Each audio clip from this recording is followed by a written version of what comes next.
Hey friends, welcome back to my channel. We are gonna jump right into this video because I know you saw the title and probably jumped on this so fast. No, this is not clickbait. We got a lot to talk about here. So I've got my computer up here again because there's some things that I wanna show you because this decision did not come lightly by any stretch of the measure. First and foremost, if you are new here, welcome. My name is Ashley Wheeler. I am a full-time reseller. I've been doing it now since 2019 in the fall, and I sell on platforms like Poshmark and eBay, and it has been a joy to show you guys how to do the same, show you the items that we are picking up. So if that is something that's interesting to you, hit that subscribe button because I post videos multiple times a week, and so you definitely don't want to miss out on any of the new updates coming and certainly how this one is going to pan out. So moving into probably a conversation that for those are returning are sick and tired of hearing me say, that is the fact that we are in the process of auditing our inventory. In fact, I'm going to put a little clip right here showing you guys there is a massive amount of stuff downstairs. We have a total of 3,107 items listed right now, I believe, on both Poshmark and eBay. We have built up to that point. And bear in mind, I didn't just start reselling and go full time. I was actually part-time since 2017. I'm fortunate that we don't have items that we had in 2017 still listed. However, we still have items that have been listed since 2020. And so it has been long overdue. We've needed to do an audit. I'm actually in the process right now of utilizing a new service called My Reseller Genie. Oh my gosh. I am so excited about this platform. You are able to import any of your solds, any of your listed items into this platform. So whether you're using Mercari or eBay or Poshmark, this gives you all of your data in one area. That is such a beautiful thing in my opinion, because I can go to Poshmark and get stats. I can go to eBay and get stats, but it's not as beneficial as if I can see the whole picture. I am in the process right now. You can see I've got my inventory here and I've got the sales based on what I've put in. I have not added in the sales over the last week. So this is not an accurate picture, but it gives sell-through rate. It gives average sale price. It gives you gross profits. It shows you the different categories that you are selling in, what categories sell better than others. They have a cash reconciliation portion here as well as an expense detail. This is to provide you with like profit and loss statements and balance sheets, which is very important if you're wanting to be a reseller and utilize this vehicle as your full-time living. You need to come to credit card companies when you're trying to get a home loan, when you're trying to get a loan or a line of credit to potentially help reinvest back into your business. Like whatever decisions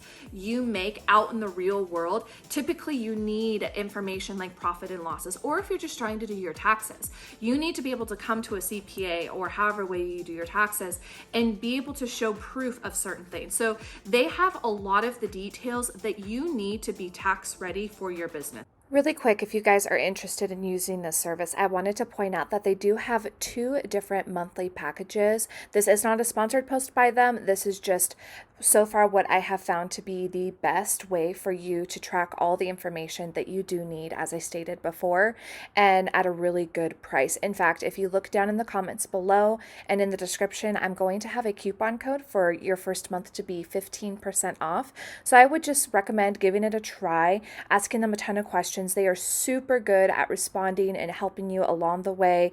And honestly, I cannot see my business moving forward without a service like this. So I'm really, really grateful that My Reseller Genie has created this, and there's still so much in store that they are wanting to do. So definitely check out their service, ask them questions, or ask me as well, and you will not be disappointed with the outcome.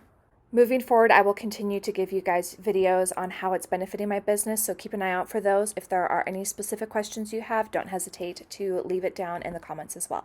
So I've been in the process of utilizing this, and one of the things that really created a hurdle in us being able to fully use this resource is the fact that I was uploading my inventory from both Poshmark and eBay, and it doubled up.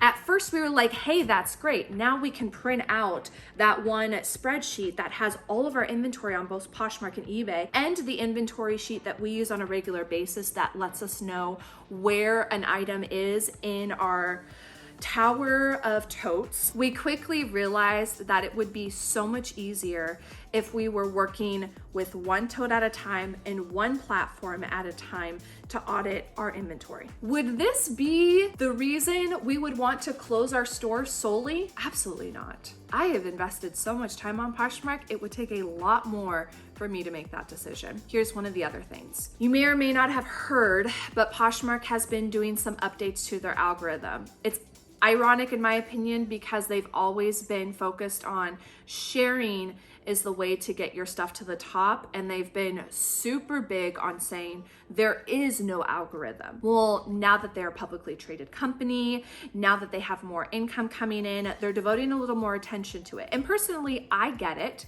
I think it's valuable. It could be a buyer-friendly experience. Right now, it's not. Let me show you why. Anytime I list an item, I look on both Poshmark and I look on eBay. I search for that piece. What are some other listings in the Madewell Cami Demi Boot that are on the platform right now? What do people have them priced at?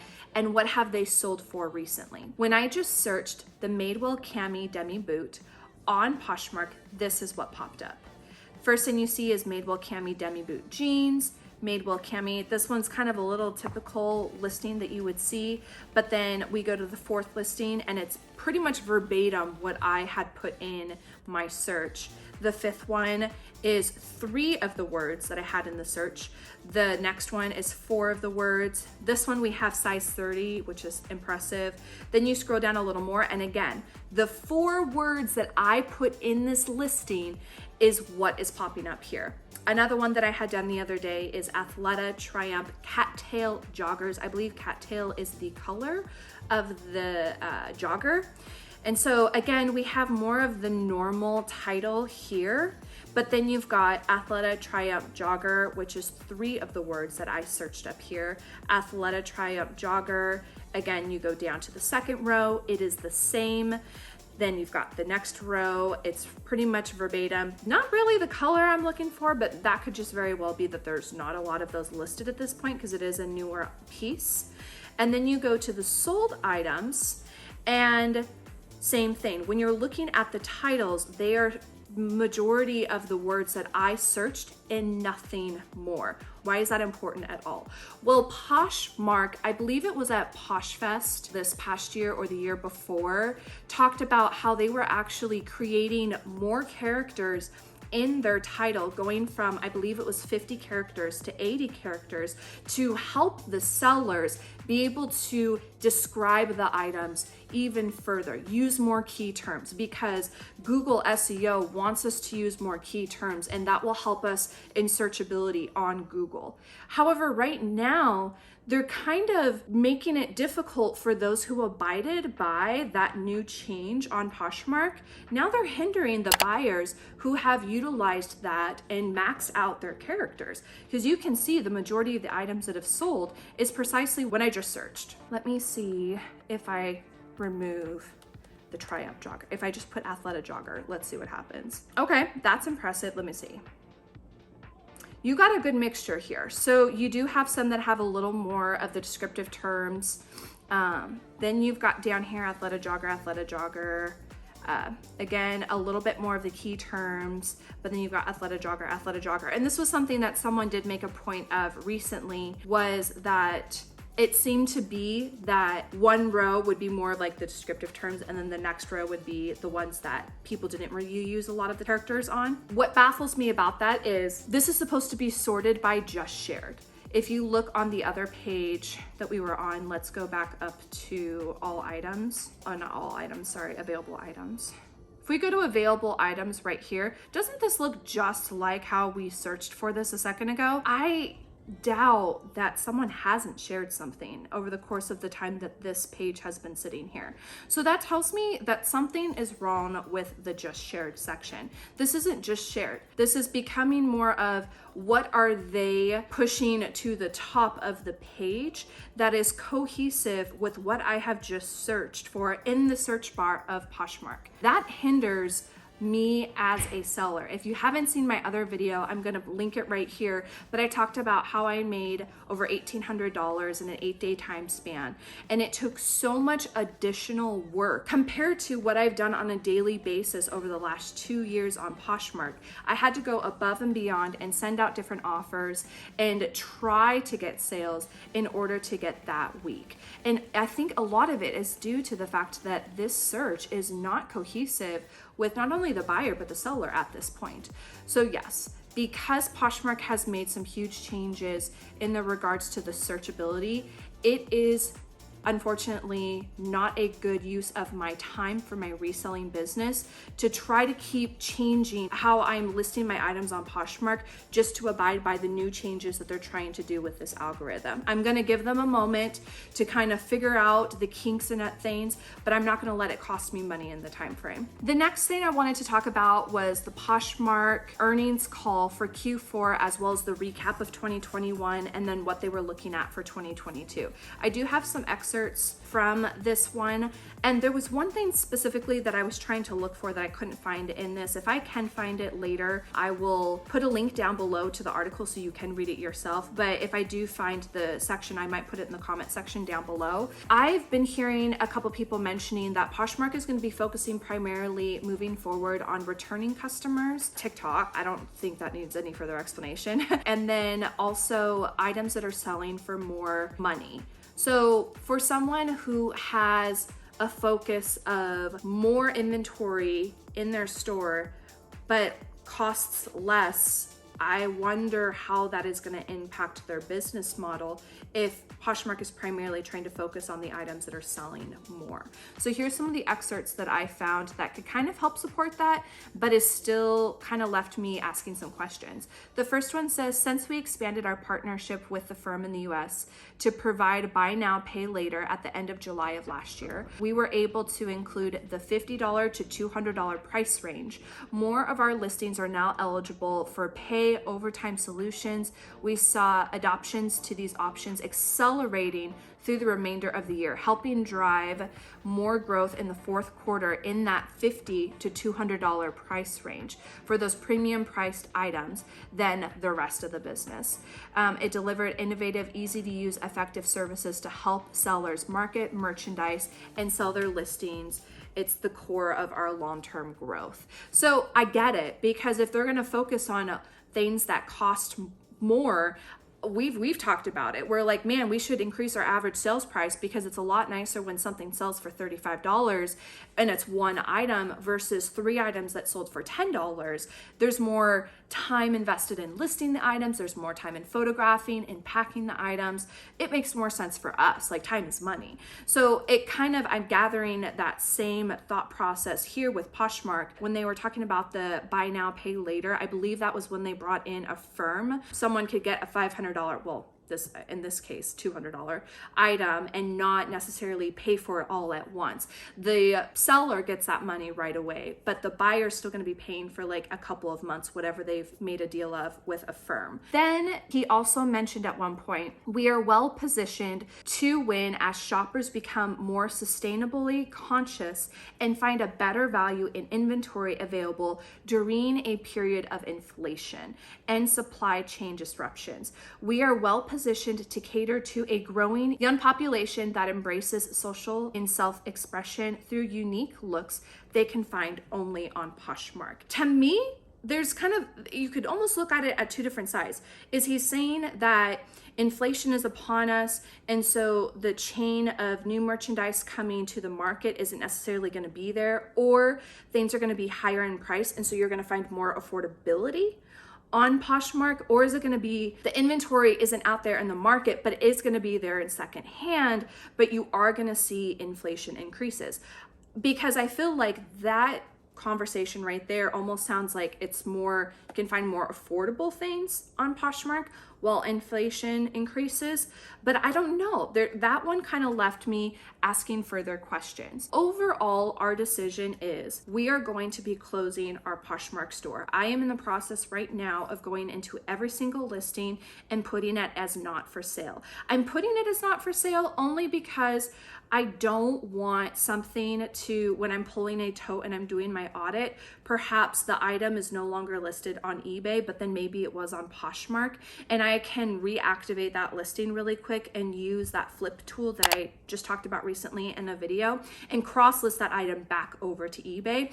That's kind of my thought process behind not deleting the listings. Once we have refreshed our inventory, once we've gotten rid of stale inventory due to consignment, buy, sell, trade, however way we're planning on dispersing that inventory, we are gonna come back to Poshmark, but with different eyes. Talking about everything that I just talked about in this video, here are some of the things that we're gonna do when we come back to Poshmark. Number one, we are gonna focus on the higher priced items. I have kind of talked about it in a few other videos, but Jeff and I are focusing on creating more of a niche style store. You can basically think about like an REI and a Dick's Sporting Goods like joined to one. We really want to develop that recreational store that someone can come and shop and be able to buy stuff for both the family and themselves. So that is where we've seen a uptick with our average sales price, is in those pieces. And it makes a lot of sense because these puffer coats are not cheap. But we do have accessibility to this type of inventory on a more regular basis